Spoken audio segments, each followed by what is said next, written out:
what's going to happen. Names already being it gives us a sense, right, that these are non-delegates, party supporters who come to the place tomorrow, hoping for to have their hand, to check out what's going to happen. It's very, very important. And it gives us a sense, right, that the entire party and their supporters will be keenly following this, hoping for their favorite candidates to win. You know, in elections, I mean, it's very, very important. And you know that we've talked about the NPP those who cheer you on. So you would ask yourself that critical question. Yes, their support matters on the day when you're. And you know, in elections in our part of the world, a lot of things and everything. But what really you have, those who cheer you on are the ones who delegates. And so currently, a lot of things their support matters on the day when your name is mentioned. The elections in Ghana, noise and everything. But what really matters, the night before the election, what is going to be the ones going to win. A lot can change. A lot. I mean, you can imagine the wheeling and dealing that is currently happening with the delegates, the night before the election, the power brokers and the power. A lot can change. A lot. I mean, you can imagine the wheeling and dealing that is currently happening with the delegates, the power brokers and the power houses. So a lot of things can happen tonight. I was if one of the contestants who stemmed this as an option, I saw what happened. But if things change, there's anything to final moment. Very, very final. So a lot of things can happen tonight. And if one of the contestants who stemmed this as an option, tonight, I want to be financial. But if anything, if there's anything to go by, then you may say, whoever is able to do a lot tonight financially may carry the day. Oh, absolutely. And here's the current crop of executives who will have to step aside tonight. And our smart wall is going to help us with a lot of the analysis. We have graphs and charts to tell you what might happen. We always want to project, right, based on history and based on trend. We'll come to that pretty shortly, who we bet may stand a better chance of winning. But this is the crop that will have to be going. Some of them are returning, some of them in the same position, others in different positions. So let's start with him. Freddie Blay, chairman 2 times. First time, fantastically did well, 2016. At that time, he came in, we're going to quickly look at his legacy. At that time, he came in, he replaced a suspended chairman. So he was acting. He was acting chairman. And yet, he will take the credit, won't he? He supervised an election that delivered the biggest margin of victory for any political party we've seen in the Fourth Republic, right? Does he take the credit for that? That's one of his biggest legacies. Well, I mean, if I were Freddie Blay, I'd take the credit. Let me be very honest with you. Of course they will. So I am not going to force him to take the credit. Will. And so he must take the credit because he was acting chairman at the time. Because if he had lost, would have blamed him. So Afoko and Co would have said, I told you. So once the NPP won in that election, he takes the credit. And he must take the credit because he was chairman. But you've asked the question, his legacy. Because then he would take you to 2018 as substantive, chairman now. He wins the election. Becomes substantive chairman. He went into that election promising to deliver buses to every constituency. Yeah, what are the buses? Well, I remember the controversy around those buses, actually. And I mean, prior to the election, he actually showed pictures. He showed pictures at the ports that the buses had arrived. I remember. So the question is, where are the buses? Where are the buses? And I'm sure the NPP delegates would have asked him these questions if he was contesting. In this election. Well, so it's no wonder he's not going to you can understand why he's not contesting. But also, more substantively, politics, elections is all about winning the major elections, right? Well, that's all it's about. The chairman is at the helm there, and he, after the 2016 almost near perfection, he scored a major negative in the 2020 elections. We gave him the credit for 2016. He takes the credit for what happened in 2020 as well. The biggest margin of loss in parliament we've ever seen again in the Fourth Republic. You see, this thing about the NPP's performance. Yes, J. Akufo in 2004 had about 52%. Yeah. But let's look at things critically. In the Fourth Republic, apart from Jerry John Rawlings, no NDC candidate has had more than 51% of the votes. That's true. So if you get more than 51% of the votes and you are the NPP, and automatically every political party, when you're getting into your second term, there'll be challenges. So yes, they had challenges, but it's also because of their expectations. See, part of the no, I mean, you're looking at it, but you also have to look at the two things that you're measuring. Yeah, I'll get to the parliament. I'll get to parliament. But even the presidential. Yes, even the presidential. I'll get to parliament, and I'll tell you why. When it comes to the parliamentary election, I think they did themselves a great disservice. I'll explain that. But this is the point. So if you look at the presidential elections in the Fourth Republic, J. Akufo came in with the second round the first time. In the second term, about 52%. But then the NDC... He did better in the second term than the first term, actually. Yes, well... In percentage terms. If you look at in percentage terms, if you look at the first time when he got 48%, but in the second, he had about 56%. So that would probably may say, oh, but he did better. But of course, other political parties came to join him. But my point is that automatically, when you are a governing party going into an election... You expect a dip. You expect a dip. What was the NPP's problem going into election 2020? They had done a financial sector cleanup. People had lost their jobs. So automatically you had a problem. There was the issue of, the fight against illegal mining. You may have, you may dispute that and say, did he really target illegal mining or it was just a camouflage? But the point, or just a smoke screen. But the point is that something was attempted. And the evidence from the central region, where the NPP lost almost all the Galamsey areas, will send you a signal when it comes to the parliamentary elections. So the NPP itself and some of its policies were always going to affect the NPP's chances in election 2020. Okay? When it gets to the parliamentary... No, stay there. So that's not in doubt. But the point is about the extent of the dip. Yes. Right? My point is the gravity of that dip was significant, even in the presidential elections. Remember, John Mahama was dead and buried by him, and then the president in 2016 with almost 1 million votes margin. Yeah. You come to 2020, John Mahama claws back a significant chance. That is significant clawback. My point is, he will take that as well in his sale as somebody who supervised a fantastic election in the first. Yeah, we expect a dip. Yeah, but not the extent to which that dip went. And then you are going to the parliamentary. But before I get that then also tells that. Before I get to the parliamentary, let's look at the NDC of 1996. About 57% to the NPP's 39%. 39%. I remember the Great Alliance, J. Akufo and the PCP went into the Great Alliance and had 39%. In 2000, by the end of the first one, you had 48%. Look at it. That's 9% increase. So that's the NDC in from 1996 to 2000.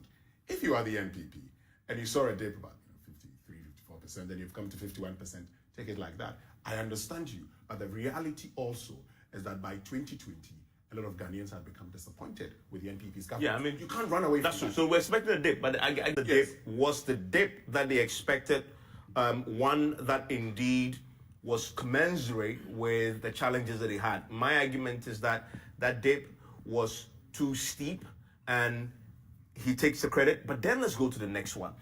John Boydu, we'll come to John Boydu, so we're not going to spend too much time on him. I mean, he is part of this current crop that delivered that woeful performance in Parliament, and of course lost a lot of votes in the presidential as well. Many blame him. And of course, for him, he's no longer in the picture. But many blame him for that outcome. He's standing again. He's trying to retain that seat for a third time. Yes, he was acting secretary also. So yeah, you probably may say, "Oh, I am now going for my second term," but he was in there. Yeah, he was in there. He was organizer. Then acted secretary, and then moved on. So yeah, I mean, we'll come to him substantively. Yeah. I mean, he's also going again. Yes, he wants to be chairman. Not national treasurer. He wants to be chairman. I personally believe it is a massive leap, right, to jump from national treasurer to national chairman. Well, I can agree with you. It's too steep a climb. Yeah, but then the question will be, if he doesn't want to be treasurer again, where does he go? Would he want to contest John Boydu and become, would he want to contest John Boydu and become general secretary of the NPP? He probably may say, I don't want to do that. So if he doesn't want to do that, then where does he go?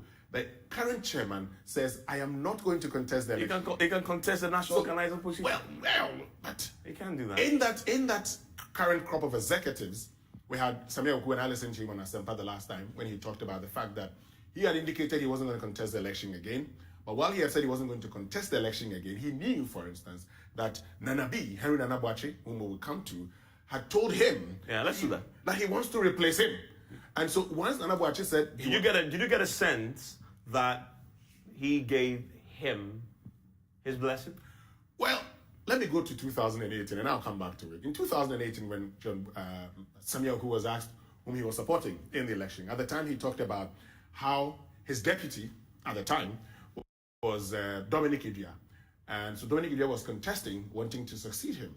And Nanabi has also been very active in the youth front. And so for him, he wasn't even going to vote in that particular election. But after the elections, and the man is beginning to go on that same path. Samia Oku started, he became youth organizer. Then he became national organizer. Following. So this man here, youth organizer, now wanting to be national organizer. And watch this critically. This man here, youth organizer, national organizer, general secretary.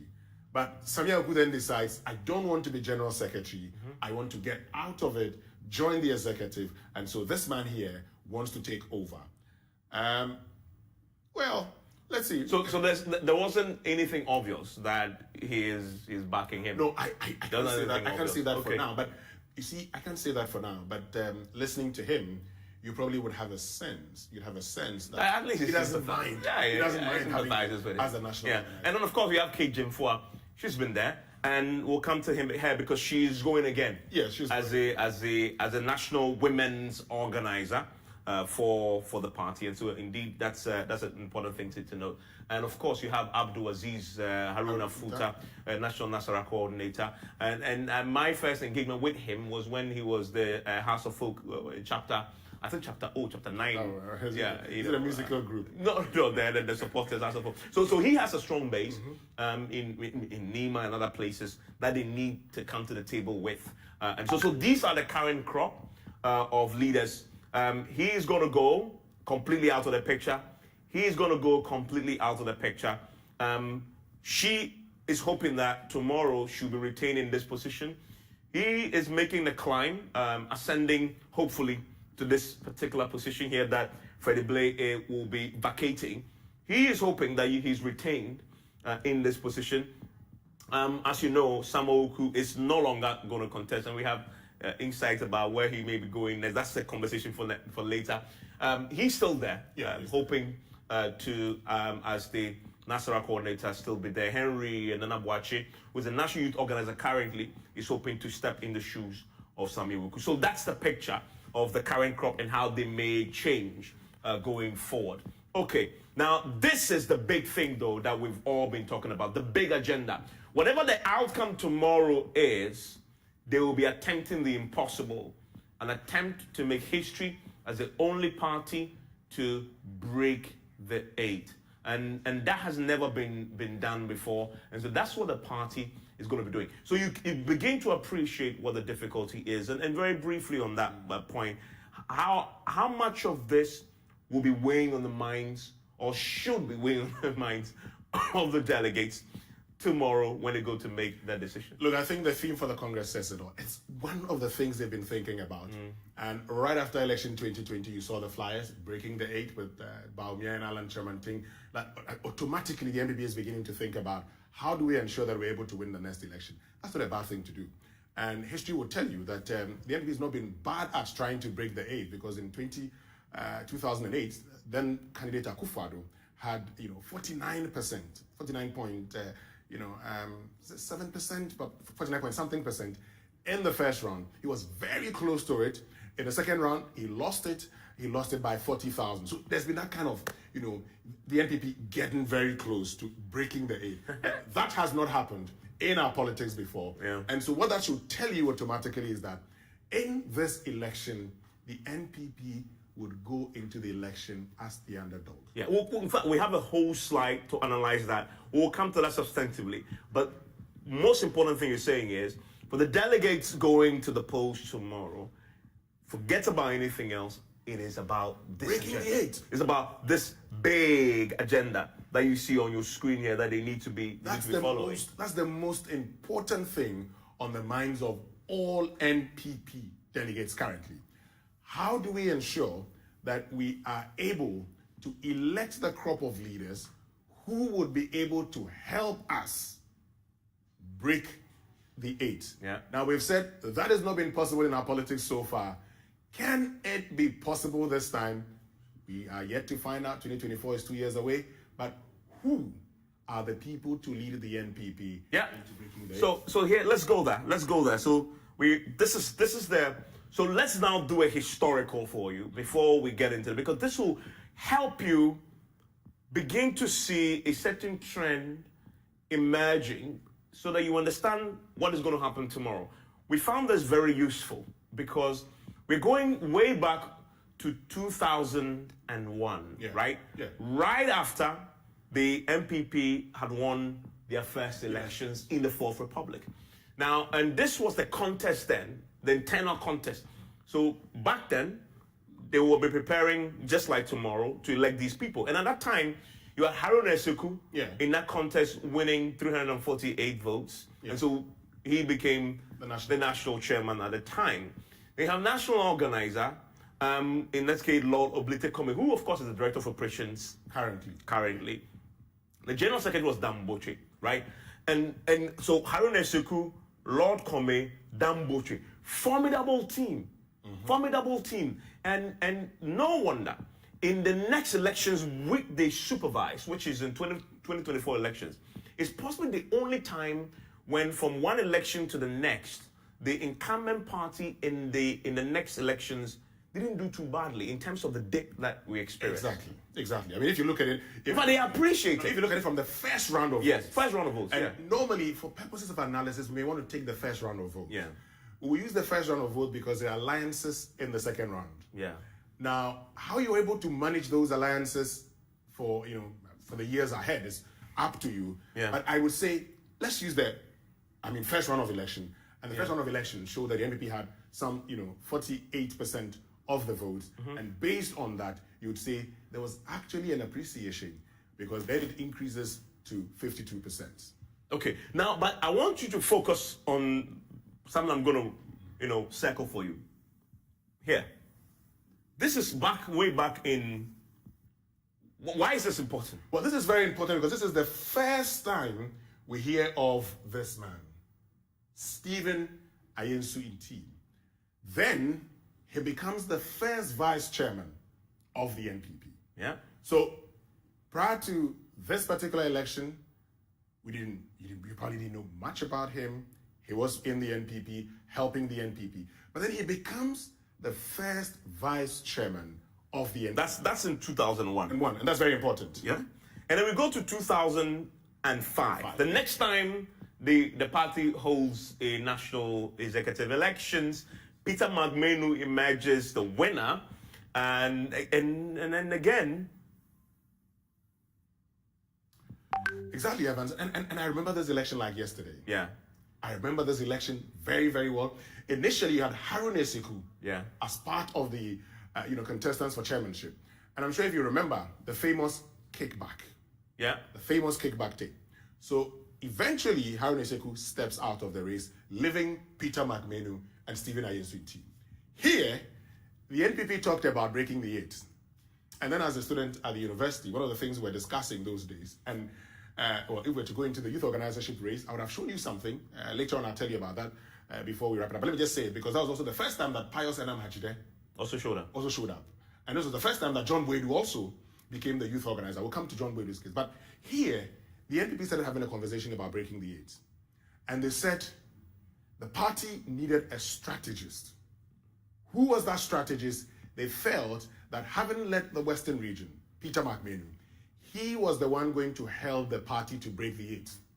So even though Stephen and team at the time had been very resourceful, they had been helping the party, the feeling within the grassroots of the party at the time was that the party needed somebody who can help them. The party needed a groundsperson. The party needed a strategist, and that strategist was this man, Peter McMahon. At that time. At that time. So that's why he won. That's fundamentally. The delegates were convinced. Because at the time, and I'm not going to mince words here, I'm going to say it, because later on we're also going to look at another factor in this election. And that factor will be the role of the system. When we say the role of the system, we're talking about the role of the presidency. So what role does the presidency in those... Who was the system candidate here? Here. He was the system candidate. Yeah, because in that time, Yeah. Akufo was firmly in his corner of the party. Yeah. In fact, in that time, there had been attempts to actually make the president the leader of the NPP, as you have it in the NDC. Yeah. That did not happen. You probably may have heard of the struggles, and at the time, someone like Dan Butchie making the point that no, let the chairman continue being the leader of the NPP, whether in government or in opposition. This man here, at the time, in the minds of a lot of the delegates, was the system candidate. He did not win. Okay, so pay attention to this. The fact that this is one of the key things. The fact that you are a system candidate doesn't automatically mean that you will win favor with the delegates. Exactly. And it was proven in 2005. And when we come to the current crop of contestants and candidates, they are system candidates in there. There's never a time when an incumbent president doesn't have a favorite. Why? I mean, everybody has a favorite because they'll be voting, indeed, when it comes to this. But one of the things that caught my attention when I looked at this is how close the results were then. Yes. And my point that struck me with this is that Stephen Ntim isn't really such a bad candidate, right? All the times that he tried. Because he was a system candidate. He was supposed to win. He lost. But the margin isn't that significant. Because if you go to the next election, you begin to see what I'm saying about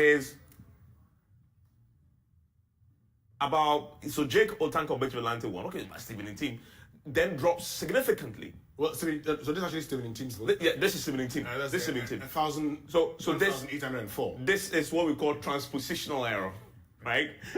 as we saw in the Supreme Court. So that's him. So again, he's always in the second place. So you see, he's always in the second place. Yes, Stephen Ntim has been very close to it. We say he gets so close, then he drops. He's been 4 times close. Yeah. And this is like 200 votes. Yeah, this is like 226. Yeah. No, yes, 226 votes difference. Yeah. And in this particular election, Stephen Ntim was actually in the lead prior to the election. He was leading until the last minute. Until the last minute in Kumasi when he lost that election. But of course, I'm sure it would interest people also that, so in this particular election, you had Sammy Crab getting, 43, and Charles Akubobe was in there. Yeah. About 29. Yeah, very, very small marginal. Small margins. But Evans, let's go back to 2005. I want us to do something. Okay. So let's look at this critically. This is the NPP's attempt to breaking the 8 in 2000. Yeah. What did they do with their national executive positions? What did they do in that election? You had a new chairman, Peter McMahon, new general secretary, Nano Hininto, and a retained national organizer. Think about that for a minute. The other time they wanted to seek re-election, and let's go to 2001, and I'll show you something in 2001. In 2001, Dan Butchie was the general secretary at the time, and he was maintained. Of course, in 2001, Samuel Ode Sykes, who was national chairman of the NPP, didn't seek re-election, and so Haruna Eseku came in. My thing, and I've been trying to understand this, and let's get to 2005. When Dan Butchie then moved into the executive with a new general secretary, the NPP could not break the 8. We started by talking about the fact that if you are a John Boyd, you probably would say, well, I was general secretary in 2015, and then so we went in 2016 with me as general secretary. So I won the election for you as general secretary, and I made sure you won the election again as general secretary in 2020 elections. Now, if what happened in the Dan Butchie case is anything to go by, where the new person who brought them into office, when maintained, was able to get the NPP re-elected. Then, when they changed general secretary, the party lost. My question is, are there any lessons that the party can learn? So you're saying that if you look at that, the possibility is that possibly it's best to maintain your general secretary? Well, I'm going to answer that question later on. I've just drawn your attention. Yeah, I mean, but it's a very important thing to. Yes. I mean, because in politics, it's good to look to history. Yeah. I mean, because it gives you a certain, sense of where you are and where you're going. Then we come to 2010. Yes. And we've already talked about, again, the 17 factor. I mean, we said this is the transpositional error, but his was the 1,800. So he's always in that second position. And you see that Obeche Lamte, who was credited with a lot. Yes. In terms of his ability to, help them win the 2000 elections. He was campaign manager in 2000. So that would actually lead me to a certain observation. Yeah. And as we go on, we'll find this. So in 2005, it was a Peter McMahon, stalwart in the party, known in the Western region, credited with all the beautiful things the party did in the Western region. Then in 2010, Jake Obeche Lamte comes in. Now, Jake Obeche Lamte, known, his father is Emmanuel Obeche Lamte. I mean, for those who are not aware, if you look at some of the pictures of Professor K. Ebuzia, you see Jake Obeche Lamte in there, a very young man helping protect or guard Dr. K. Ebuzia at the time. He had always been in the NPP. But then something happens in 2014. Okay. I want us to go to 2014 again. Still focusing on Stephen and team. Now this margin is huge. Yeah, this one then begins to widen. Now, this is what happened. Paul Afoko. So Paul Afoko. And I must say, this is supposed to be one of the most consequential national elections because the outcomes here had nearly lost in the 2016 election. Mm-hmm. Nearly. But yeah, you're making a point. Yeah, so Paul Afoko, known as a businessman. Paul Afoko, known as NPP. In fact, one of the people who challenged the 1981 coup in Bogatanga. At the time, he fled the country. He came back when J. Akufo became president. We know of his business interests. And I first encountered him in 2004. Was it the 2004 elections? The one at University of Ghana. 2007. Oh, that's the 2007, yes. That's the 2007 elections, yes. The national election. Yeah. That's when they were electing the presidential candidate. He was such a central figure because of the controversy that he was involved in the corner of Alan Chermante. Exactly. Then. Exactly. And so he's been a very well-known, non-apologetic Kufo loyalist, but an Alan loyalist as well. So I'll do some analysis here shortly. But then, so this man, Paul Afoko, unlike the Peter McMahon situation where we say Peter McMahon is the Western Regional Chairman of the NPP, then decides to become national chairman, so he's known. Jake Obeche Lamte was twice Greater Accra Regional Chairman of the NPP, has been campaign manager before, so Jake Obeche Lamte decides to be national chairman, he's known. But this man, at the time, not having occupied any position in the NPP, but then steps forward and still defeats Stephen in team. Absolutely, and that was fascinating. Yeah. Because remember the point you made about the system candidate. Exactly. He was a system candidate. Well, Paul Afoko at this time. Sorry, he was a Kufo. It was Kufo. But sorry, that's a very important point. He wasn't a system because at that time we knew that the Nana Akufo-Addo was so very influential. At that time Nana Akufo-Addo was very influential. And I'm going to tell you something. I know what I'm going to say, but I'll say it. I know this is going to be controversial, but I'll say it.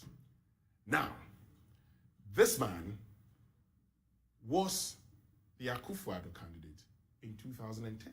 Mm-hmm. In 2020, so here, he was the candidate. Then, in 2014, a lot of things were beginning to happen. Few days to the conference. I remember very well on the Congress rounds, some flip-flopping that was happening. A lot of people who were Kufo loyalists initially some of them had wanted to vote for this man. Yeah. But then they said, no, we're not going to vote for this man. But in the build-up to the elections, all of a sudden, Nana Akufo-Addo, who many thought at the time was supporting this man, made a his weight behind this man. Yeah, and that sort of played to his advantage. I mean, and so automatically, so look at it critically. If you're looking at these numbers, Paul Afoko at the time, and he said it before in some discussions, he said he was looking for a northern person as the chairman of the NPP. He felt the NPP had never had a northern chairman. So he was talking to a lot of the northern persons within the NPP. And somebody said to him, have you thought about yourself? Yeah, and he puts himself up. And he put himself out there. And I know at the time that Paul Afoko actually had to try to convince a lot of the elements within the other side of the party who were rooting for Stephen Ntim. But as we move forward, I'm going to tell you something. Yeah, because Stephen Ntim today has become a neutral person in the NPP. So you begin to see the Stephen Ntim trend and his performance. We'll show you a graph of, we plotted a trend because he's been there, so you can track and do a trend analysis, whether his fortunes are on an upward trajectory or downward, and what that tells us about what possibly could happen tomorrow. But then, of course, we need to say a thing about Kwabena Agyapong, who, of course, went in and they both won when nobody thought that they had any right to, but they won. And the consequences of this, and this is Kojo Usefree. This was a time when he made a famous quote that fear delegates and after the election. I'll tell you one. And by the way, don't forget, a very important entrant into the executive race then was John Boadu. Who was then, so John Boadu would come in at that point in time, but John Boadu actually came in 2005, then as National Youth Organizer. And in that particular election, he beat, Pius Enam Hajide, he beat Michael Ampong to become National Youth Organizer. He lost in 2010 to Mokta Bamba in his quest to become National. But something that this tells me, that John Boadu has been a very popular, when he contests, he's very popular with the delegates. He is. I mean, no doubt. Because he wasn't that popular in 2010 with the delegates, but he was very popular in 2014 with the delegates. And I was in Tamale at the time, when his name was mentioned as one of the aspirants. I know in Tamale, they just mentioned, you gave a wave, the uproar in the room at the time was indicative of a man who was loved by a lot of people. Now, Mokta Bamba at the time, who was the incumbent, had just 474 votes. He performed poorly. Even Hobson Adoye, also a new entrant at the time, did better than Mokta Bamba. But let's get to 2008. 2014. This was 2014. There's a 2014 election. Let's get to the 2014. So yes, here we are. No, let's go back. Still the 2014 election. So let's stay with this one. This is the 2014 election. Now, this is where Kwabena Agyapong shows up, and he was no new person in the NPP. Yeah, he's been there. He's been Force right-hand man for a while. He's known. So this was not the time. This was not a new entrant. Yeah, but many tipped Sir John to win that race. Well, one many tipped Sir John to win that race. This was after Sir John had his hands at his back in the Supreme Court, asked, "Do you now see your size?" Now, for a lot of the NPP people, they saw this as a kind of a demeanor for the party. For those of us who spoke with the NPP delegates at the time, you probably heard some of them saying, this is not what is expected of an NPP General Secretary. Kwabena Agyapong came in at the time, and he came in with some finesse. He came in, smooth talker. The people who felt that Sir John's buga politics was not the NPP way of doing things. Okay? This is an elitist party. It's an elitist. Yes, an elitist. He's more like his good friend in the NDC. He's more like Johnson Asiedu. Yeah. Let's be very blunt here. It's just like him.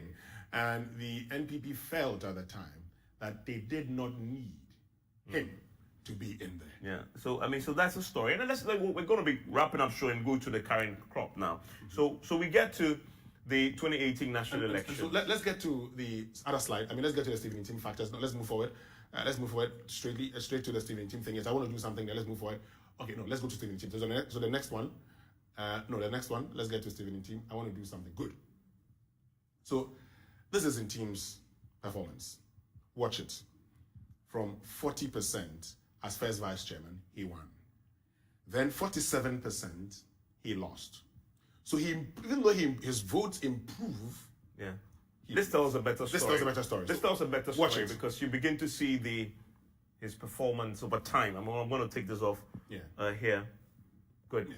Let's look at it carefully. Yes. So now let's just show you.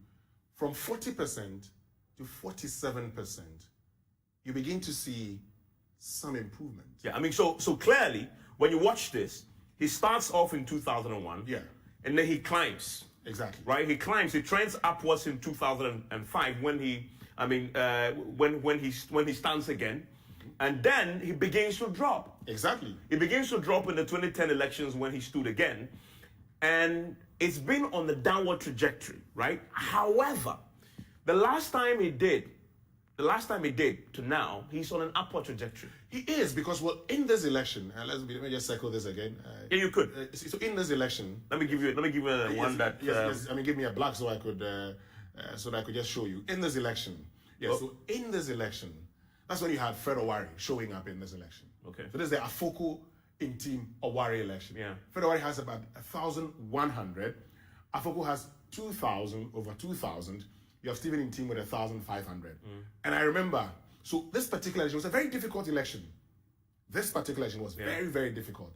And I remember at the time when the results were declared, Stephen in Team showed up there and gave the concession speech. And in that speech, when he talks about once again, Stephen in Team has lost, but the party has won.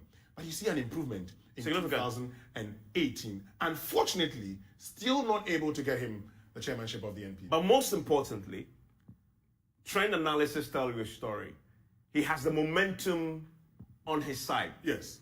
Right? Because he is now on an upward trajectory. But he's been on an upward trajectory before. So you see, except that the climb is steeper here. Yeah. Right?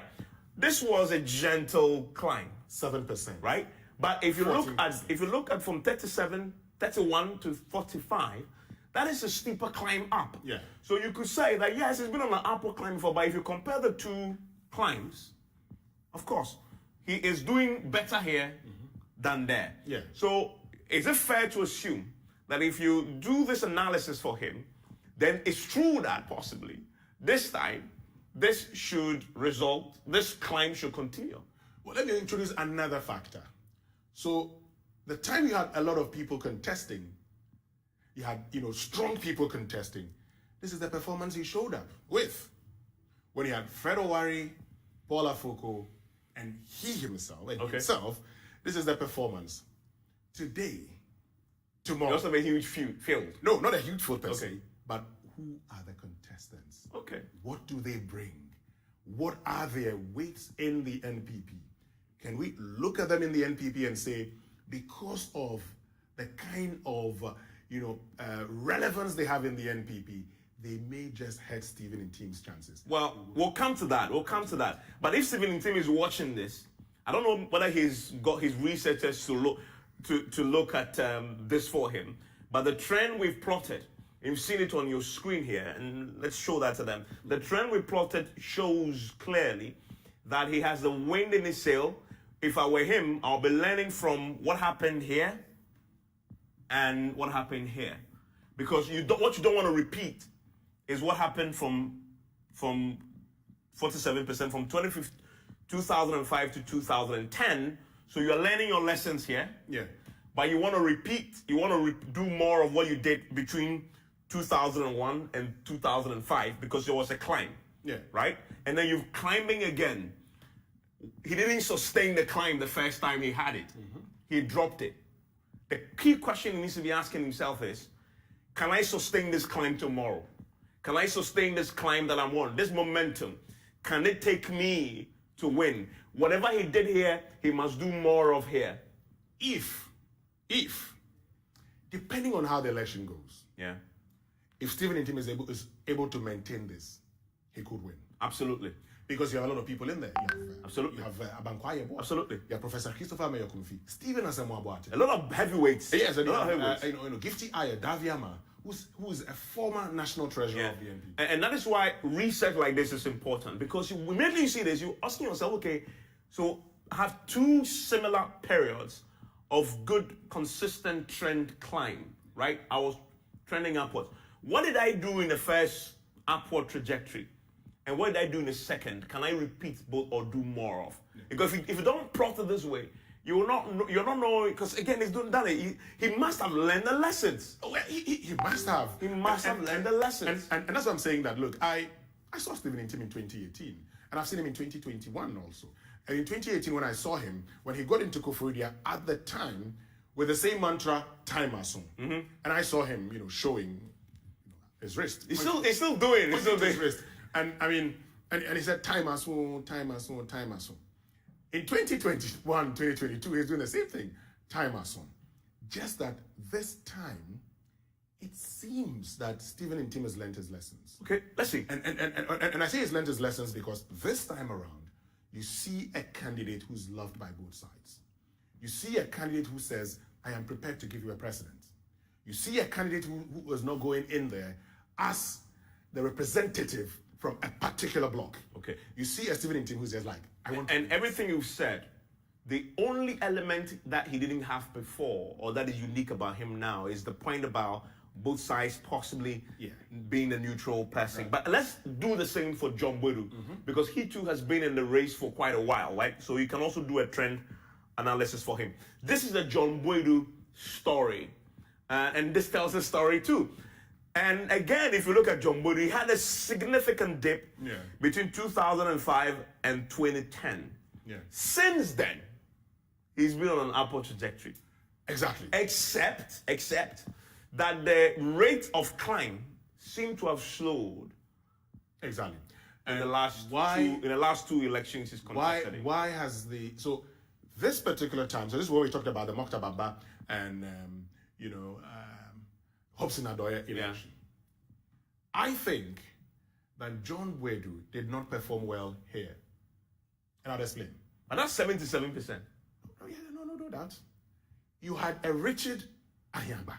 Okay. Returning from the US to contest John Boadu, and he put over 1,000 votes. That is significant because he just showed up. That would tell you, that would send you a signal. And the signal it sends to you that this was more like a yes or no vote for John Boadu in 2018. Yes, it was just like a yes or no vote for him. So if he returned this margin, I'm sure he looked at it and said, I did not perform well. But that notwithstanding. So you're expecting him to have done close to 90? He should have done about 90%. Because of who he was. He was contesting against. And I mean, and I was in Akufo-Addo and I saw, Richard Ahiagba at the time begging delegates to vote. Nobody even knew him. Yeah, exactly. Nobody knew him. So I get your point. Because of the quality of the opposition, he should have done far better than 77. Than 77. Okay, I get it. But if you're John Boadu and you're looking at this, you shouldn't be too worried about tomorrow. No, except again, you're considering who else is in the race with me. We'll come there shortly. Another thing I wanted to show you, as far as the trend is concerned, is this, Winston. This is key. This is Stephen Ntim versus this is the gap analysis. Yeah. Okay. If you look at Stephen Ntim, that's in terms of who wins, each time he's contested, whoever has won, has he been closing the gap over time? Or has the gap been widening? And this tells another story. If Stephen Ntim and his team are watching, this is something that should worry them. Because when the first time he came in to contest, the gap was closed. Yeah. The next time he did, the gap widened. It appears that each time he's contested, according to this trend analysis and the gap analysis, the gap keeps widening. So here you see a gap of. So Stephen Ntim is your red. So and whoever won in each of the elections that he did is your blue. Yeah. And you see the gaps there. Now write 532 on the screen. 532. Here. Or here, write 506. Good. So this is the margin by which he lost in 2014. So that was. And this is in 2018. Okay. So what happened here? Well, you can see. So yes, here he lost, but in this particular election, who was the system candidate at the time? Yeah, it's very important. Now you had Freddie Blay, who was promising buses, contesting a Stephen Ntim, who said time as soon. Freddie Blay, the darling boy of Akufo-Addo, darling boy of Akufo-Addo. Freddie Blay, the man who, was very bold when he was asked the question, why are people defying party rules and supporting Akufo-Addo? He said some rules are better defied. So I mean, you knew that Freddie Blay was going to give Stephen and team a run for his money. In this election, Dr. Richard Amakoba, he had 18 votes. Yeah, and by the way, he's going to be our guest tomorrow in our special comprehensive coverage. He's been there before. He's contested and he's going to be in the studio. So he will be sharing very interesting insights. You don't want to miss Professor Amakoba, who is joining us tomorrow. Dr. Amakoba, who joins us tomorrow as part of our coverage. So if you look at this, you probably would say, yeah, you can pardon him a bit. An insignificant. Okay. So then the first conclusion that this shows us will hold.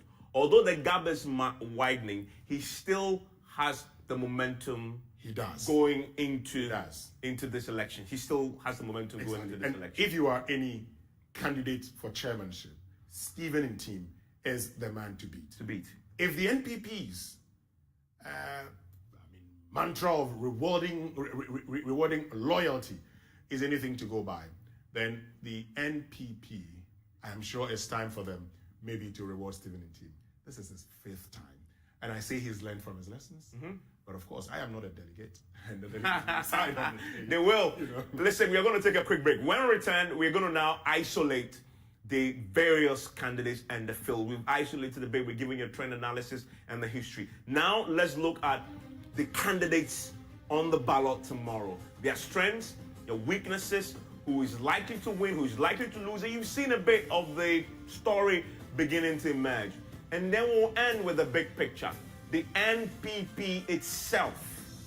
What this will mean for the party attempting to break the 8. And then we'll tell you a very interesting story about the relationship between an IMF program and your chances of winning an election. As if the attempt to break the 8 is not a Herculean task already, which nobody had done. What else does the decision to go to the IMF say about the NPP's chance? Whoever wins will tell you what are his chances. If you were using only, we have a model that we've developed on this. If you're using only the IMF decision as your gauge and your variable, is that an accurate predictor of what might happen regardless of who they elect tomorrow? You want to stay with us. After this break, we'll get into that analysis for you here on your election headquarters on the special Election Eve program as we build up to tomorrow. Stay with us.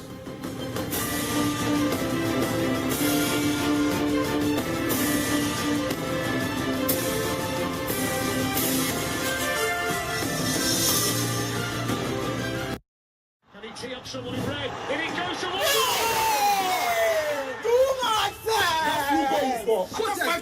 You want to know? I be the real goat, Chairman. I be the real goat. The left magician, Who is the goat? Ghana Jollof or Nigeria Jollof? Ghana Jollof has no co-equal. The smell alone. Oh my God. That shift. You to the line, eh? Now the same stew when they use cook the rice and then they go put them for top. You are lying. Ghana Jollof.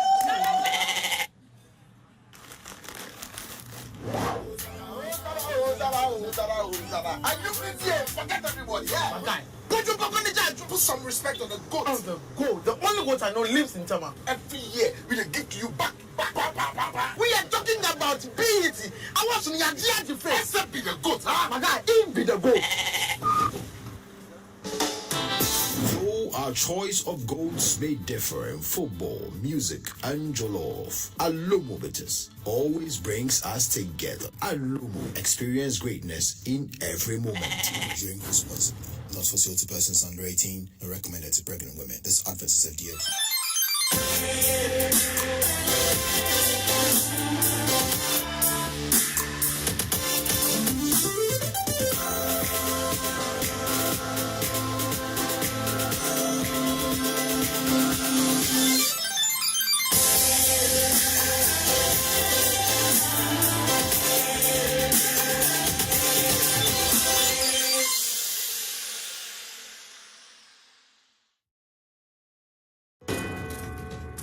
Alexa,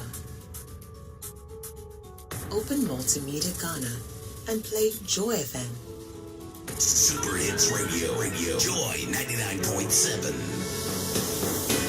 Listen to Joy FM, Hits FM, Love FM. Live on your Amazon Echo.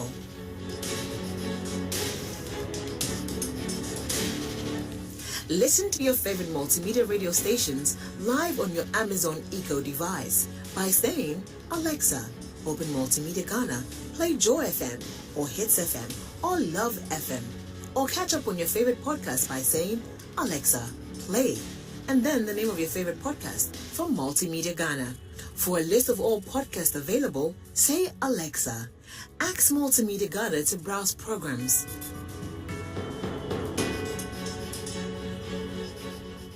Alexa, welcome to Multimedia.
And thank you very much for staying with us. This is your election headquarters. Nobody, absolutely nobody does it like we do.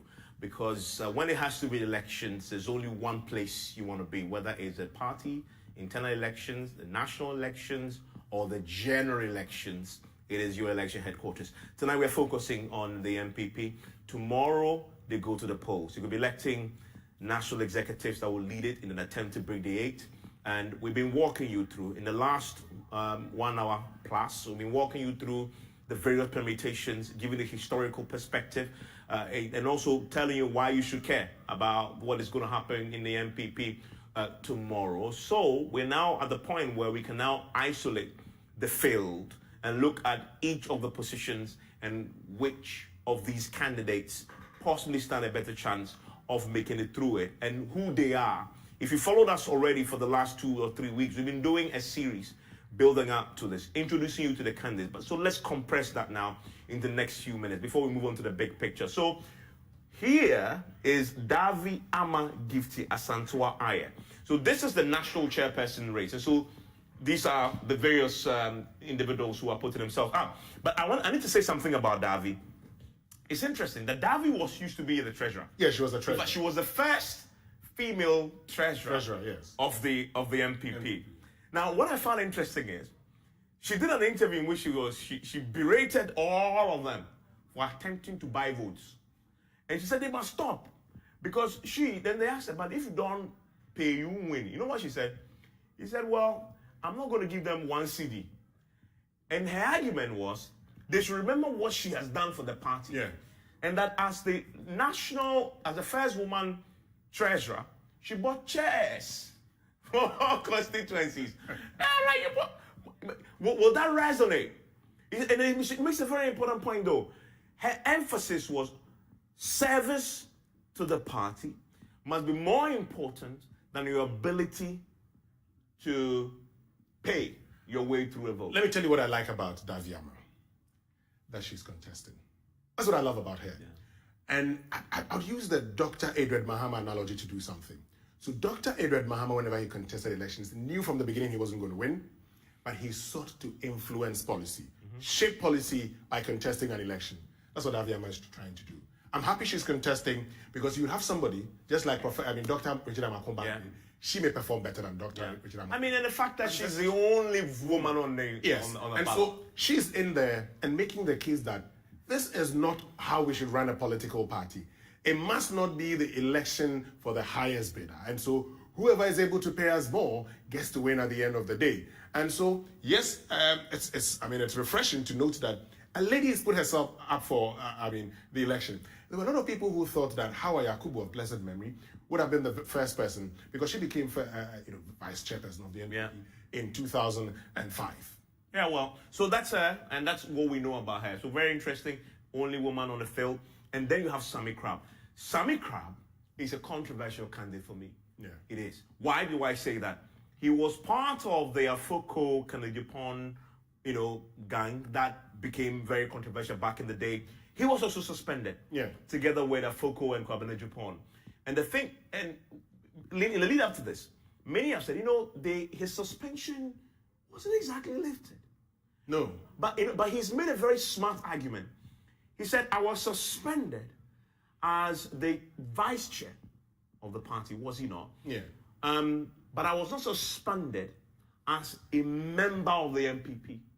So as a member of the NPP, I enjoy the same rights as everybody else. Mm-hmm. So I can contest. You may not have lifted my suspension as a vice chair, but you didn't sack me from the party, or you didn't suspend me as a party member. And as a party member, I am entitled to contest for any position in the party.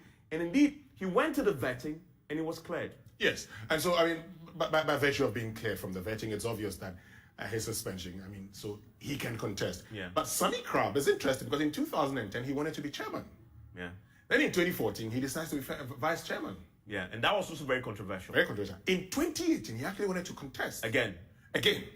At the time, he was warned that if he stepped foot in the party's head office, there'll be bloodshed. Absolutely. He didn't show up. He said, I am not the one to go and destroy the NPP. I am not going to go in there. And I know there are people who advised him that he should be bold, he should be a man, and go there. He says, I wouldn't do no such thing. I see this as an attempt for recognition. Well, that's true. That's true. And here's the thing, though. So you're wondering, so what really did he do? The accusations against him back then was that he made utterances and acted in ways that brought the party's name into disrepute, and so they suspended him. Has he completely purged himself of those accusations? I don't know. The delegates will have to decide that tomorrow.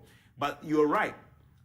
He's well aware that the system, as you say, will not want him, but he wants to be there. No, yeah. The same reason why we know that Kwabena Japan might also throw in his hat to become the presidential candidate of the party. Because if you do that, depending on how many votes you get, you may begin to get legitimacy again. People will now know, well, you have a certain base in the party still. So he wants to test that tomorrow, and we wish him well. And he's well resourced, so yeah, we wish him well. Now, honestly, one of the individuals who surprised me a bit will be Professor Ameyakumfi. I never suspected that he will contest for the chairmanship. I didn't. Why? Because he seemed to have dropped off the radar after his Kufuor, after his long years of service under the Kufuor administration as the education minister, but then also becomes the railway minister under Kufuor. What's a railway development? Minister. So he was very prominent then. His name will roll off your tongue under Kufuor's administration. Also the education minister, very popular, Professor Ameyakumfi, etc. And then after that, under this government, under Akufo-Addo, he seemed to have dropped off the radar a bit. And again, he was also a member of parliament, right? So he has a lot of experience there. But of course, he's been a board chair, of the Petroleum Commission, I believe. And so he's been there in the background. I didn't see him as somebody who would take a party position per se. So when I saw him, I was interested. But I think he comes to this with a formidable record. Well, he does. Professor Christopher Ameyakumfi, like you stated, prior to becoming education minister, was Director General of the Ghana Education Service. Yeah. So when we were in secondary school, he was the DG of the GES. And so a very popular person. But does Professor Ameyakumfi have, is it that popular in the NPP to be voted as chairman of the NPP? When the race started, it looked like he was one of the persons to beat in the election. Yeah. But again, just like the Alhaji Short case, for instance, and that he never even contested eventually. But in the case of Professor Christopher Ameyakumfi, he's still contesting. He says he wants to give back to the NPP what the NPP is giving him. Unfortunately, I I think that he's in the top 4, but he's not in the top 2 for me. Okay. And I same will apply to Akufo-Addo or Akufo-Addo. I think he should be relaxed. I mean, same will apply to former foreign affairs minister. Yeah, he should be. I mean, there are people who join the race not because they want to win, but they join the race for validation, to test your popularity in the party, to establish that you have a base. But you have a long plan where you want people to recognize that you are important. Yeah. And so next time when they will come to you. So there are people, and I possibly may follow him. I don't know what his reasons are, but he certainly, we don't believe, stand a chance tomorrow, unless there's a miracle, but he won't. But then, of course, as for Stephen Ntim, we've said a lot about him already, so we won't say much about him. All we need to say in summary, based on the research we've shown you, tracking his performance for the last many years, is that he has the momentum on his side going in. At least the research and the graph tells you that he's trending upwards in terms of the number of votes that he's gathered over time. And so if he continues that trend, and as we said, if he learned from those 2 periods we highlighted where he did something good and repeats that and does more, he may possibly win tomorrow. He's out of the race. He's out of the race, and so you see him there. We've, given. But I need to say this: he was not in the race. So it's good. It's good that he realized it and stepped out of and got out of the race. Yeah. Because he was just going to. Yeah, of course. I mean, Stephen Asamoah Boateng, very formidable as well. Very formidable. Very. And listening to Stephen Asamoah Boateng, you get a sense of one who knows his politics, and you get a sense of a man who knows how to win elections. Even though he's been unsuccessful after he won the Infantiman seat, he tried it a second time, he was unsuccessful. He tried it a third time, he was unsuccessful. He wanted to be president, he wanted to be flag bearer on the ticket of the NPP. Like he would say he knew he was going to lose. He didn't even make the cut for the top 5. But he's one person who knows how to engage. He's one person who knows how to communicate. And so this is the kind of person you would want to, you would say, he's somebody who has something to offer, and is somebody who is popular in the party, but is he popular enough to be made national chairman of the NPP? He will do well, but will he win? It's what we can tell. What we can tell. Yeah. I say he's part of the top 4. Yeah, he is. But can he win? Yeah. The delegates will decide. Kwabena Bankwa-Yeboah, national treasurer, and I made the point that it's quite a significant leap, right, from treasurer to chairman. But the mere fact that he's been there before can play to his disadvantage, but can also be a strength. Yeah. Because at least you know the ropes, you know how the party operates, you've seen the challenges, but then it could be used against you. You were part of the crop that, as you illustrated, nearly, lost so much in Parliament and etc. But he would say, but bottom line, we won the national, we won a president. They won the election. We won the election. And so, so what are you asking? It's first past the post. That's exactly the point. I see something happening. I'm just thinking about a few things. And I see that Bankwa-Yeboah here, he will do well. He will do well tomorrow. I don't know who's going to win. We've said that the momentum is in the favor of Stephen Ntim. I don't know who's going to win. Anything can happen in an election. I suspect he will do well. I don't know whether that will be enough to get him the elections. But because he's been in the party, and part of the problem the NPP had in around 2014 to 2015 also stemmed from a few things to do with party funding. Yeah. He was at the center of it. Okay. And he stood with a flag bearer. I don't know how that will turn out tomorrow. Yeah. We're just, what's the time now? We're just 9:30. We're just a few hours from tomorrow. We'll see. I mean, so my top 2 will be him.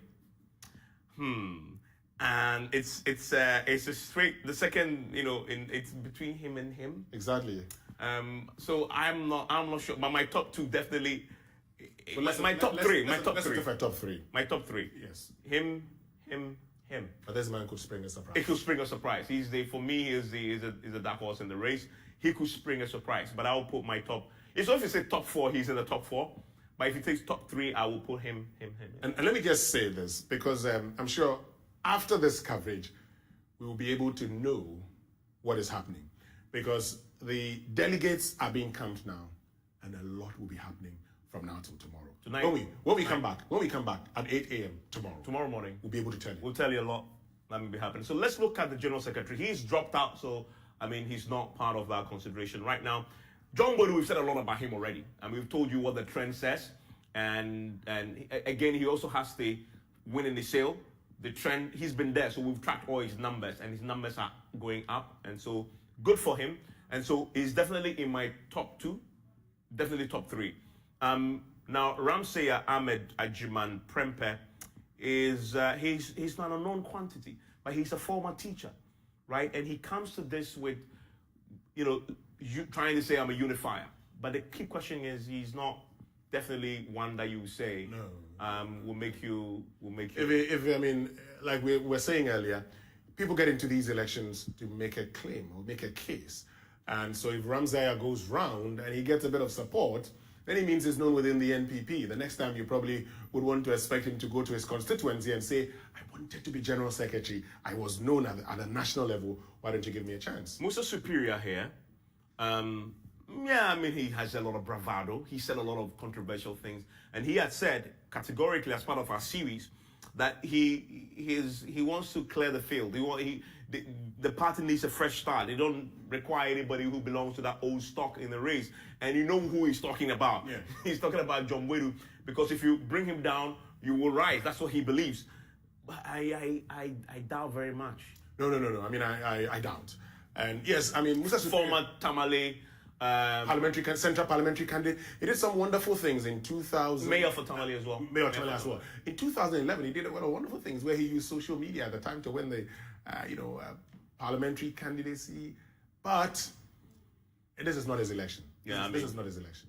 And then you come for me. This is a very, very formidable candidate. Yeah. I mean, Frederick Opariansa, long time Suhum Member of Parliament. Yeah. He's run there for so long, but he comes to this with a lot of experience.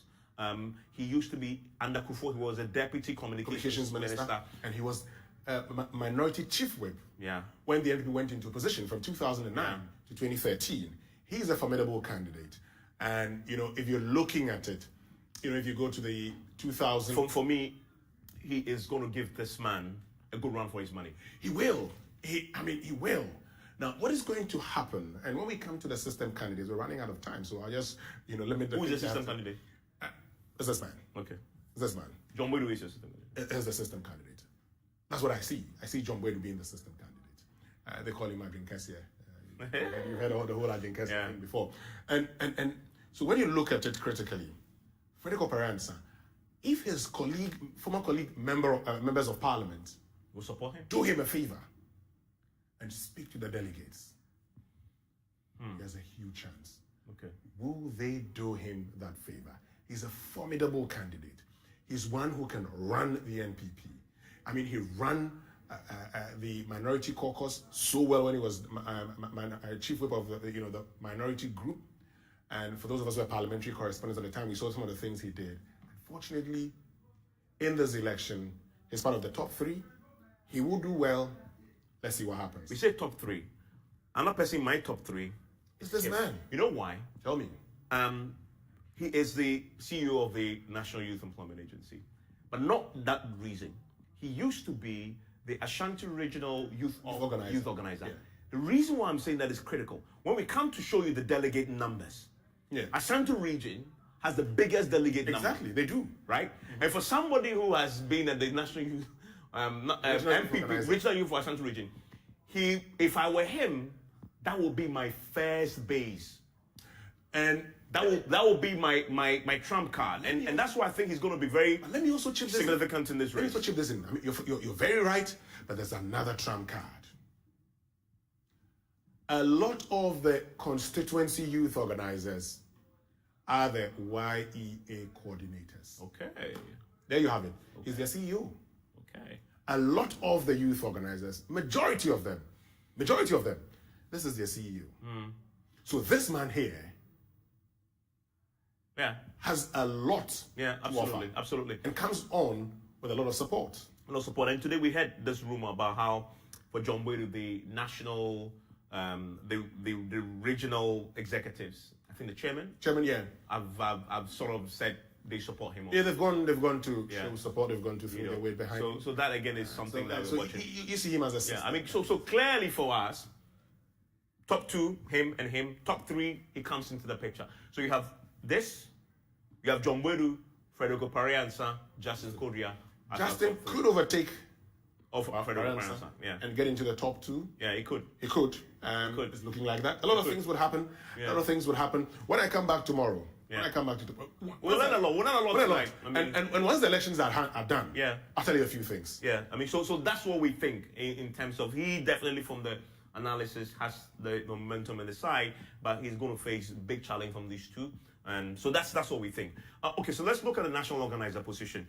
Again, for me, my top 2 here will be him and him. I don't know what you Same. I mean, will be Daniel Nee, Kwate Titus Global, former deputy transport minister, and Henry Nana Boakye, former national youth organizer, in there. But let's look at Eric Amarko-Chu.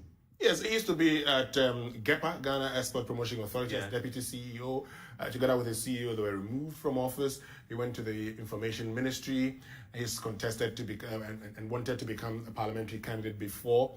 Yes, you see him as a fine gentleman, but unfortunately, in this race, in the top 2, he's not part of it. Right, Sifri Kumi, Seth Idueje, they're trying their luck. I mean, they're also. I mean, you need to make the field bigger, and whatever reason they're in, and we'll see. But we believe this is a straight 2-horse race. It's a 2-horse race, right, between Titus Glover and Henry Nana Boakye. And Titus have done a lot of media work. He has, and also a lot of media work. I mean, but my question has always been: are the delegates? You need to do media work, or you need to do groundwork?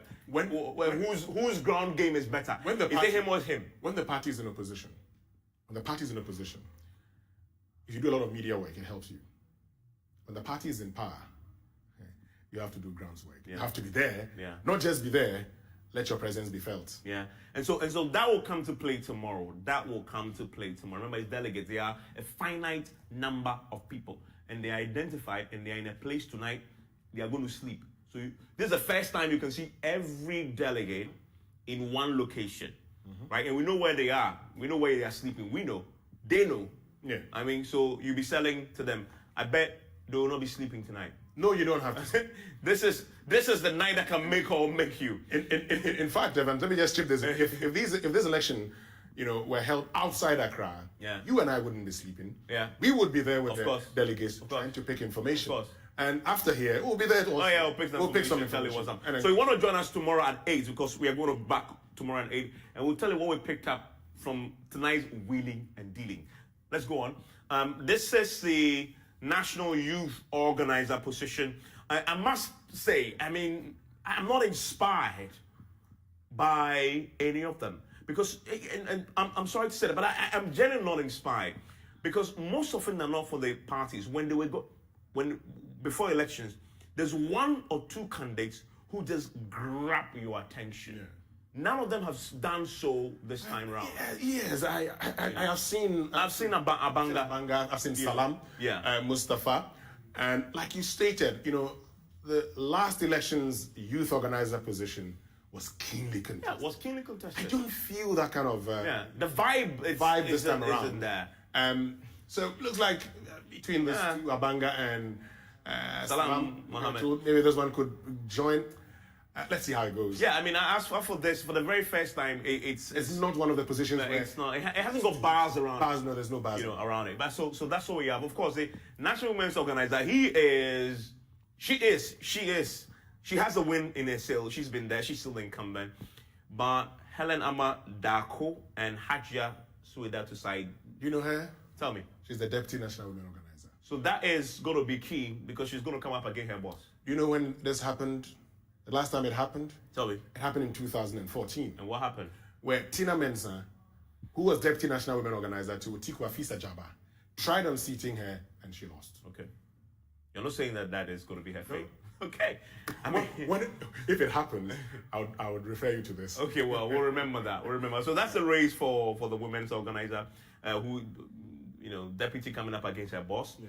And there's a dark horse there. Yes, there's a dark horse. Elena Madako. She's been doing a lot of work in the media. She's been representing the party in a lot of media platforms. Yeah. Is that enough to give her the votes? I do not know. Yeah. Tomorrow, again, when we come back tomorrow, we'll be able to tell you.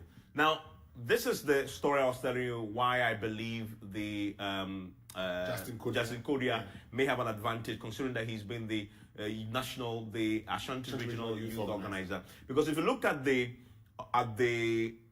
table here, it tells you the delegate numbers for each region, and the significant disparity between Ashanti region and the rest of the regions, Winston. Yes, because look, 816. 816. That's huge. That's huge. Look, the closest is Greater Accra. 595. So there you have it. Yeah. The Ashanti region is key in all of this. Yeah. And I told you of how he's CEO of a youth employment agency. A lot of the youth organizers find themselves in the youth employment agency as district coordinators, and so that in itself gives him a lot of advantage going into this election. And if you were to speak to Charles BC today, he'll tell you that a lot of the people, there was this attempt to garner the support of all of them at a go.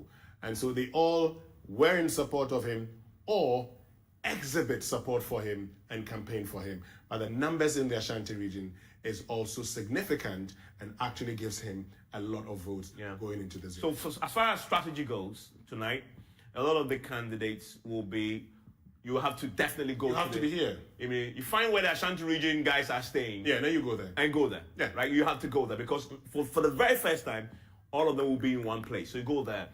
You also need to come to Greater Accra. Look for the weather, Greater Accra. By the way, I hope that the Greater Accra, because they are in Greater Accra, they also put them up. Or they allow them to sleep in their own home. That'll be very difficult. Because you'll find a place. Okay, good. Because they want to transport all of them to the place. Okay. They want to be done in no time. Yeah. So that's what it's going to happen. So you want to, go to attack Greater Accra, go to Eastern region as well. Central. And go to Central as well. You mean, of course. Come to Western. Northern. So those who play a role. But I find it very interesting. Ministers, deputies, of course, if you go to Parliament, the MPs, MMDCs, significant number as well. Yeah. That you also try and that is where you make the point about Frederico Pariansa. Exactly. If Frederico Pariansa can play that card well, he's going to get a significant number of the MPs possibly. Join. I mean, seeing him as one of their own in the past, etc. Talking to the he was his deputy whip, etc. So that can prove significant for him. There's also this one, TESCON. 290. And TESCON, young people. Yeah. They may identify with the youth, Kodia again. So just like you. What do you do? So that, but in all, tomorrow 6,146. We're making the decision, and we're going to be bringing you the card until we know the results of that particular elections. But here again, now, lost main elections. So this is the previous elections as far as the national elections concerned? Yeah. So, for instance, if we're looking at, in 1992, when B.J. Darocha was chairman of the NPP, they lost. In 1996, when Peter Lajete, he was chairman. In 1995, he won the chairman. They lost with Ejenim Boateng as the secretary. In 2000, the NPP won with Samuel Obey Sykes, with Dan Butchie as the secretary. Then in 2004, Harun Eseku with Dan Butchie as the secretary. That election was held in 2001. They also won. In 2008, we know what happened because then you had Peter McMenu and Ohinin To. They lost. In 2012, of Kojo Owusu Friye and Jacob Echebilamte. 2010 elections conference, they also lost. In 2014, the chairman and secretary who won the election were both suspended, and so you had a first vice chairman, acting chairman Freddie Blay going into that particular elections with John Bwedu, and they won. In 2020, the same team came in, Freddie Blay, John Bwedu, they won. We're yet to see what would happen in 2024. Now, let's wrap up now and tell you, whoever wins tomorrow, this is the picture that he will be hoping to do better with, right? This is the research that he has to look. Whoever wins tomorrow as chairman, general secretary, whatever, they're going to come up against this because we're going to pull out for you. This is the attempt to break the 8. The bottom line is, whoever wins tomorrow, this is the real reason why they're contesting, and this is what their focus should be. And so we're going to give you a taste of what the trend has been and the challenge that whoever wins is going to face. So if you go back, the trend shows us, Winston, that from you're as good as your last performance in your last elections, right? So if you take that, and this is the mark here, you see that the NPP is on the downward trajectory as a party. Yes, they are. So whoever wins is going to have a tough time trying to send this back up and an attempt to break the 8. Let me just do this. Now that you've talked about it. Yeah. Runoff, 56. Here, let's start off with the runoff. Yeah. This is 50. The 2000 runoff. Come to 52. So this is the runoff. Yeah. Okay. Then come to the 2004 elections, 52. From 56 to 50. So there's a drop. There's a drop.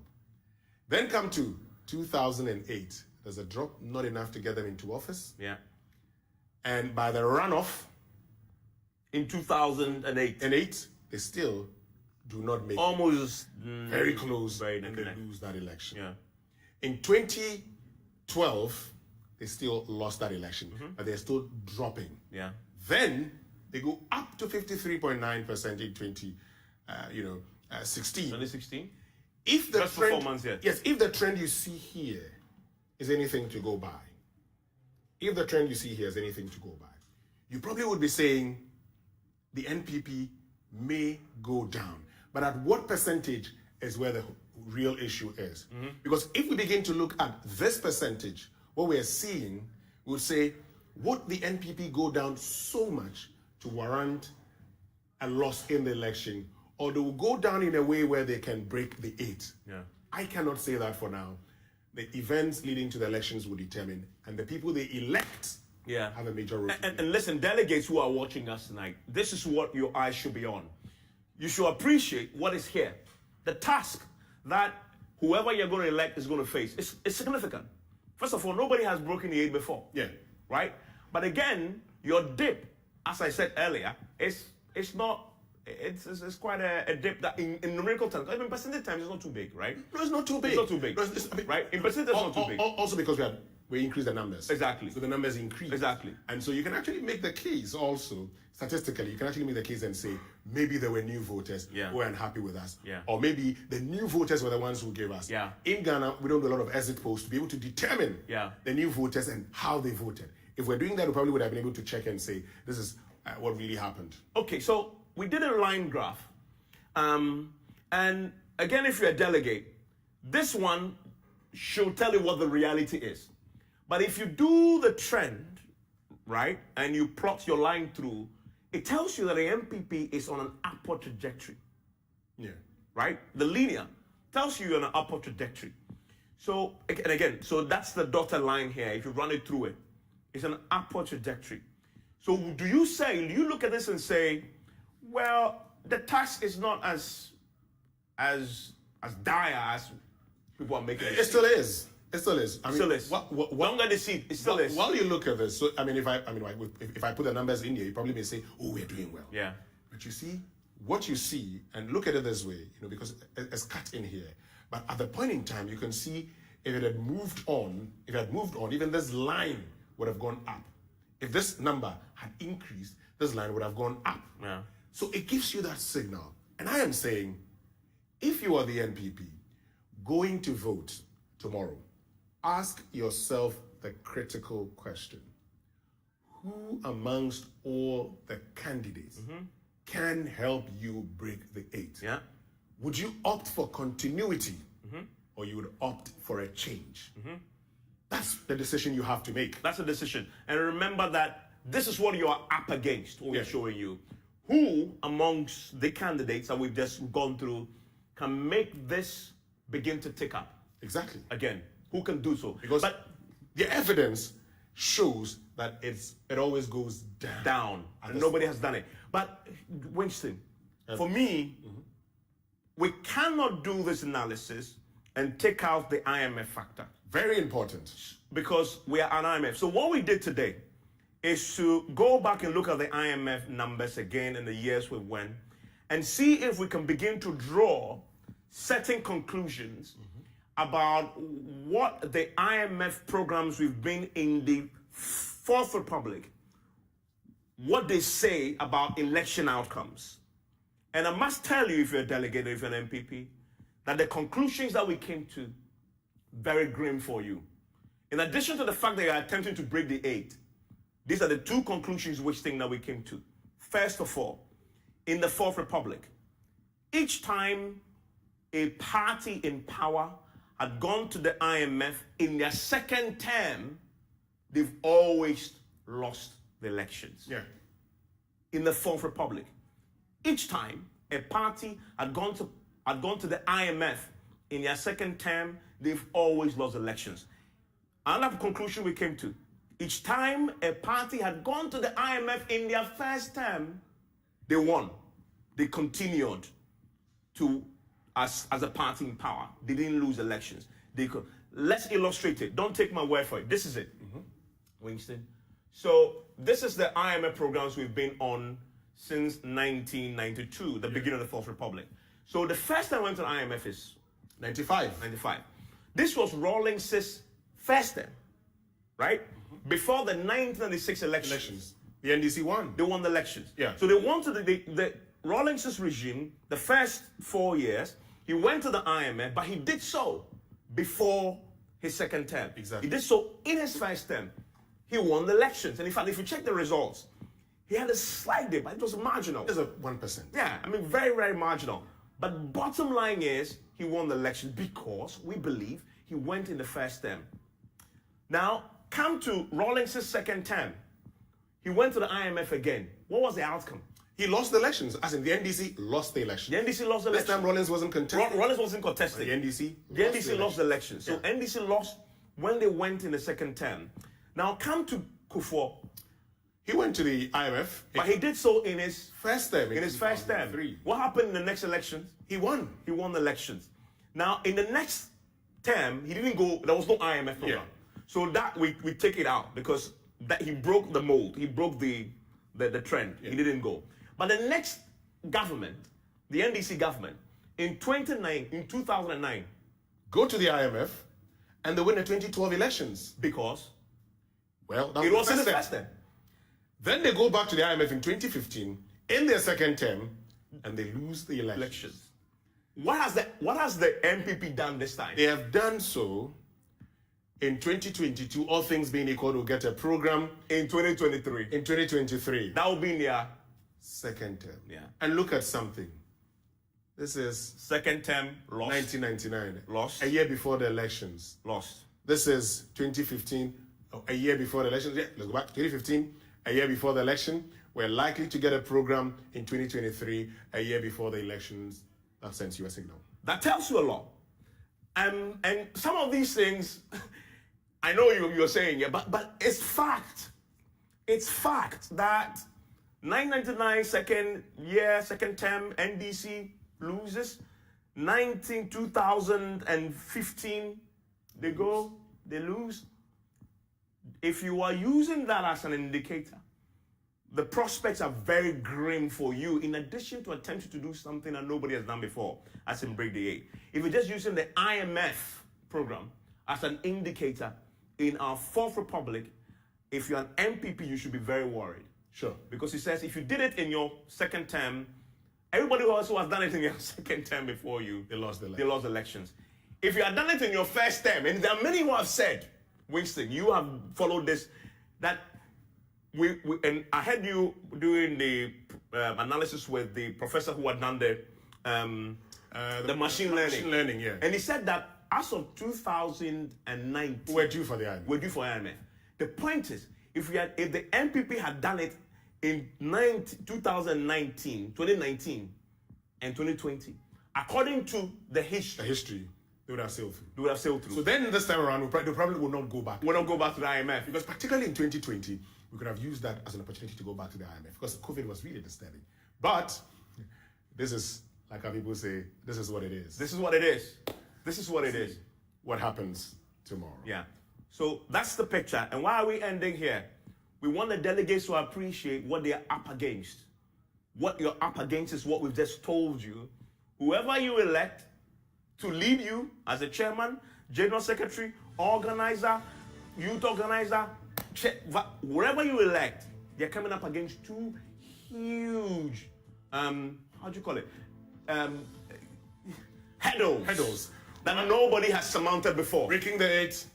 And the IMF as an indicator of election outcomes. So, well, I guess the ball is in their court. In their court. And tomorrow at 8, we are back on air. Wednesday, myself and the team will join all of you at 8 here on your election quarters with the most comprehensive coverage. We're bringing back some of this, but we're telling you what is happening tonight. The wheeling and dealing. We're actually supposed to cross over to the UPSA, but we'll go and sniff out and bring you the juice tomorrow. So you want to stay with us tomorrow from 8 a.m. till the final results are known. We're going to be with you. We're going to start at 8 myself. Samson is going to take over with News File, but we'll be crossing over to the grounds as and when we have big things happening. From 12, we take over again and we go all the way. We're going to have Dr. Asa Asante join us. Dr. Ali Lusedu will join us as well. And I'm looking forward to also seeing Dr. Richard Makuba, because he himself had contested in the chairmanship slot before. Exactly. And he's also a political scientist. He used to be the head of the KNUSC Political Science Department. He's going to be our guest also tomorrow. So we have the very best for you tomorrow. Please join us and let's find out together who the delegates elect to attempt to do the miraculous in 2024. My name is Evans Mensa. My name is Winston.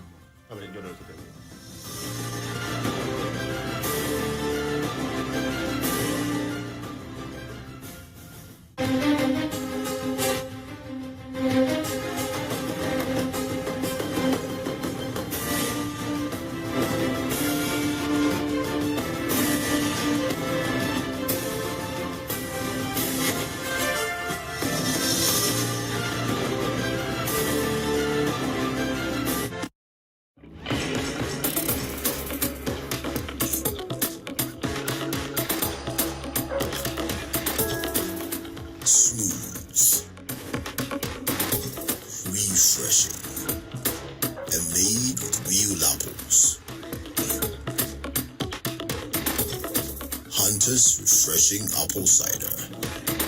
Drink responsibly. Not for sale to persons under 18 and recommended to pregnant women. This advert is FDA approved. Picture the idea of no or confusing road signs can be likened to driving in a dungeon. Again, for various girls, one of our judges scored 8. Congrats for them.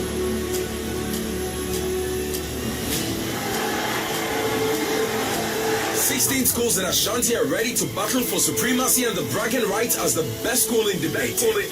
Can St. Monica's Girls Senior High School defend the title? Or will any of the 15 schools, including OWAS, Prempeh College, Yasantua Girls Senior High School, TIMAS, Presby SHTS, Bompata, KNUST SHS, Tepa SHS, and the like wrestle from them? Make a date from Friday 17th June to Friday 15th July 2022 as you get thrilled to fierce and insightful arguments in the Love FM High School debate from senior high schools in Ashanti. Catch the action live on Facebook at LUV 99.5 FM, on radio on Love 99.5 FM, and on Joy Prime and Joy Learning on Monday to Friday at 2 p.m. each day at the Christian Service University College. This event is brought to you by your superstation, Love 99.5 FM, in collaboration with the Ashanti Regional SRC, the Ghana Education Service, and the Conference of Heads of Assisted Secondary Schools, CHAS. Empowered by Jackson Institute of Innovation and Leadership, Cowbell, Christian Service University College, and Pepsodent.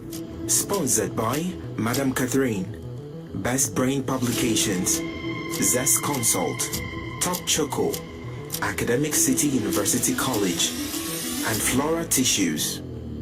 Supported by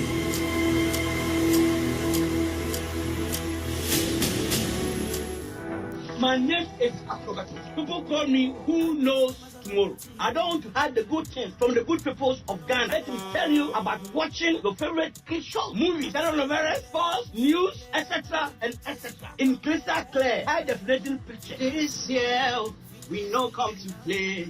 Yo, what's up, people? It's your boy, Mr. Drew, and I'm going to show you how to pause and rewind live TV, and also program your HD Plus decoder to record shows when you're not home. Little car. HD Plus, take care. Charlie, bring your phone, make a download my HD Plus app on it for you, so you can watch TV on your phone with free data every month.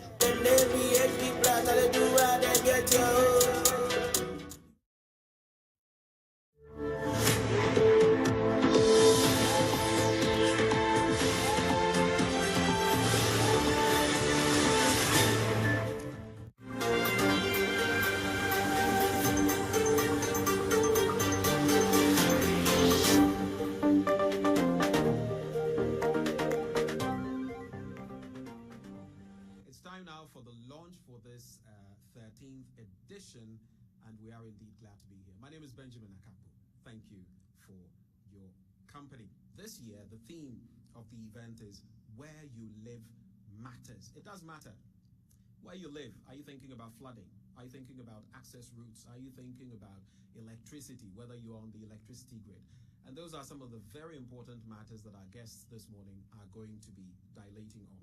But helping us bring you this event, the EcoBank Joy News Habitat Fair 2022, we have EcoBank, the Pan-African Bank. Oh, I guess I failed to mention, we're here at EcoBank headquarters in the heart of Accra. And the MD is sitting looking directly at me. We're grateful to EcoBank for allowing us to be their partner on this all-important event. It's also powered by the planned city extension project from Cities and Habitats, Rent to Own. It's the best way to rent to own. Elegant Homes and General Construction Limited, where quality meets value. There's also Virtual Security Africa, complete security solutions. And Mr. Bediako, I was interacting with him. I have to add the other name, Bediako Kwabi. Superlock Technologies Limited, you deserve the best. DBS Industries Limited, we truly are your roof experts. And Gold Key Properties, building prestige since 1997. On that note, having introduced our key partners and sponsors, and of course, you watching us, you are not left out. In the course of this entire event, we're going to hope that you'll be joining us. I would like now to invite a very prominent figure who is going to deliver the welcome address, and it's only fitting.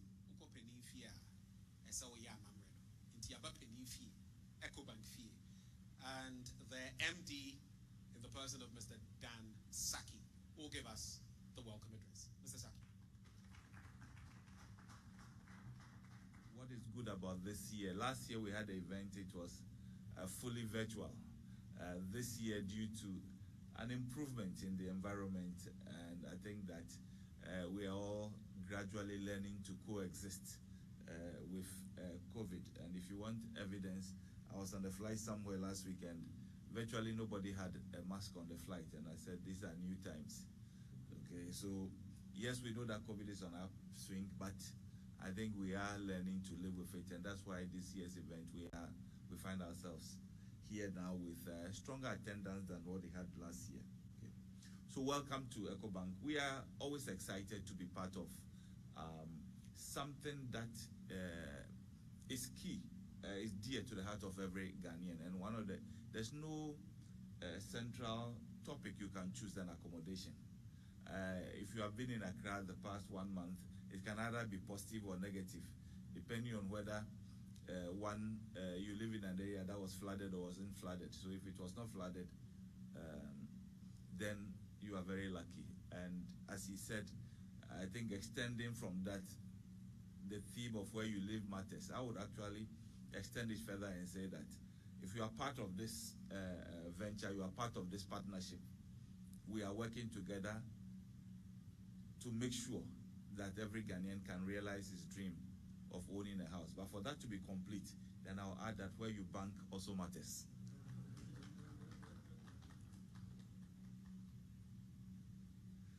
For us at EcoBank, we've been emphasizing every year that owning a house is a dream. And our job is to work with our partners to make sure that that dream is realized. Last year, the theme has always been, do you rent or you buy? I think this year we've moved ahead. And as we say, where you live matters. So having taken a decision, hopefully on buying or trying to own your house, then the next logical question is, where do you want to have that house? And most of us are under the impression that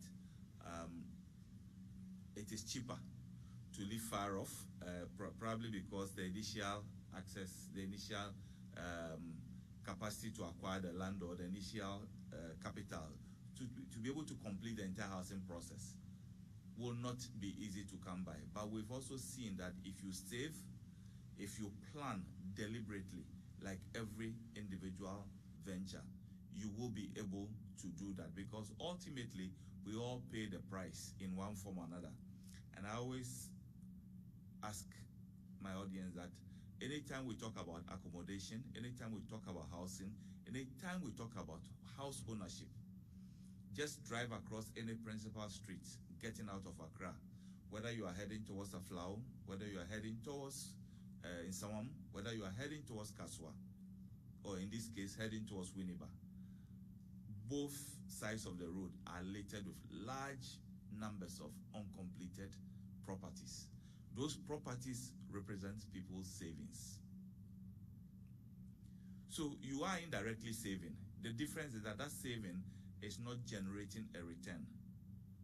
We believe that if you are able to master the courage and deliberately plan towards putting a 10 or 20% deposit down, you will be in a position to take the next step forward. That is, with that deposit, we can work with you to ensure that your dream of changing where you live, from one that will flood, from one that will not be a completed building after 1 year or after 5 years, from one where you don't start enjoying the fruits of your labor immediately, can be realized. Because if you bring that initial deposit, working with our partners here, we believe that we are in a position to move you faster onto the house ownership ladder.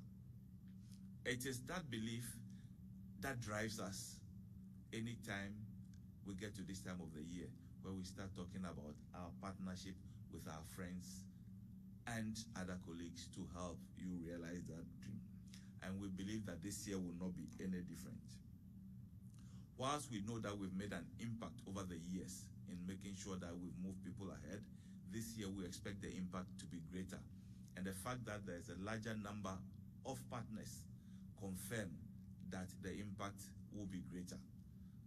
Obviously, not just numbers, but the quality of partners also matter. And I can confirm, looking around just at the pull-up banners of our partners, that the quality definitely is on the up. It's always joyful to hear customers, to hear our clients, to hear our friends talk about a positive experience coming out of this partnership. And our hope is that when we finish at the end of this clinic, we'll have even greater number of people moving, not just from the initial point of do I buy or do I rent, but now moving on to where to live and improving it further by adding on greater products, newer products that will affect the quality of life, not just of yourself, but of your family. Because if you live in a good area, with good access to education, with good access to health, with good access to even the type of neighbor that you want, like Max here, obviously everything will be increasing. We also want to stress that whilst we focus on affordability, we don't sacrifice quality. It is important that when you have invested your lifetime savings in something, it pays you back and doesn't give you problems later on. And we are very optimistic that the partners we have would deliver that quality to go with affordability that we are all looking for.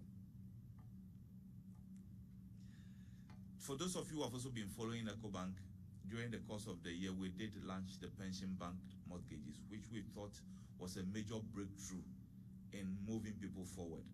For the first time, you did not need to retire before you start enjoying the benefits of your pension. With the benefit of what you've contributed, it could be used as the 20% deposit. So you still keep your pension, you still get the benefit of 100% financing for the property you are looking for. At the end of the day, start enjoying it from day one and pay gradually over the course of your working life. We have also extended the tenure of some of the mortgages that we are providing. Initially, we started with 10 years, at 15 years, and are now able to even provide 20-year mortgages for those who want. We are learning the lessons from our engagement with our customers and making it easier for people to afford housing. As a demonstration, we launched a scheme with one of our partners who was offering affordable 2-bedroom houses at $35,000. We are happy to note that that is pushing more providers to go into that range. And we've seen quite a lot of real estate developers now advertising for houses with that $35,000 ceiling. And some are even willing to come a bit lower. We think that getting more people into that area, into that segment, where most of our people need accommodation, is what will be a major marker in improving quality and also improving access, and more importantly, extending the coverage.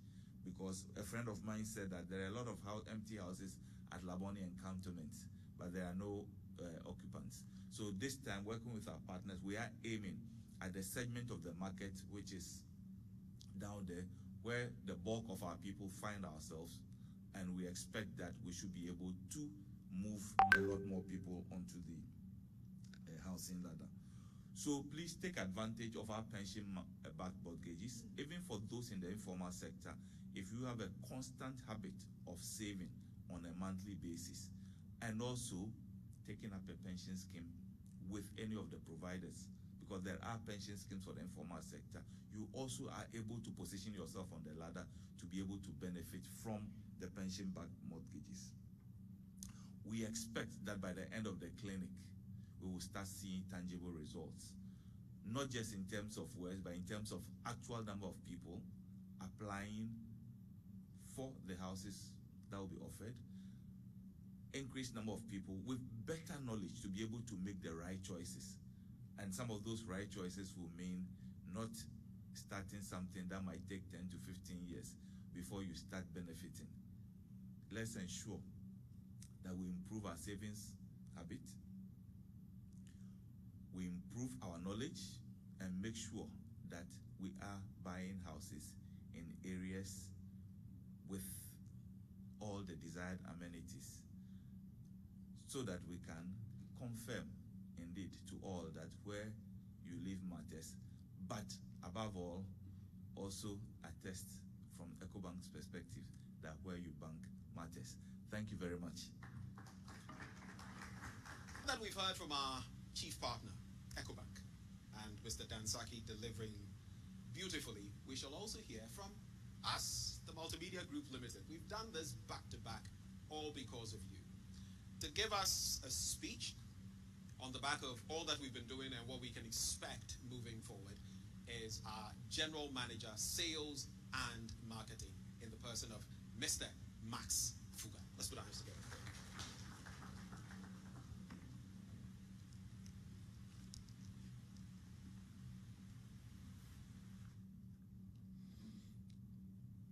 The MD of EcoBank, Mr. Dansaki.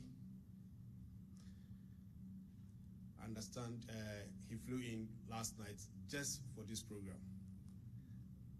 And that should tell you the premium he puts on EcoBank Joy News Habitat Fair. And he's been supported this morning by Eddie as usual. This is Executive Director and CFO, so he'll write a check. And I pray that Mr. Dansaki will not come and ask for discounts. He's already alluded to it. I can see my CIMG president, Dr. Daniel Kasati, also around. And Dr. Bai is also here. Ethel is also here representing the EcoBank family. We are very grateful for you and for the support you've given us all these years. Plan City, Mr. Daniel Edu is also here. We have Mrs. Kwashi Elegant Homes, reps from DBS, Duraplast, VSA, STL, among others, all here. On behalf of the management of Multimedia, I welcome all of you to this morning's event, which is the launch of the 13th edition of the EcoBank Joy News Cities and Habitats Supported Fair. This year's theme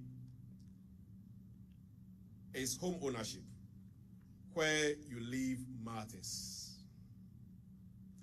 And the aim is to provide another opportunity for industry players to come together and showcase solutions and innovations that address issues in the housing sector.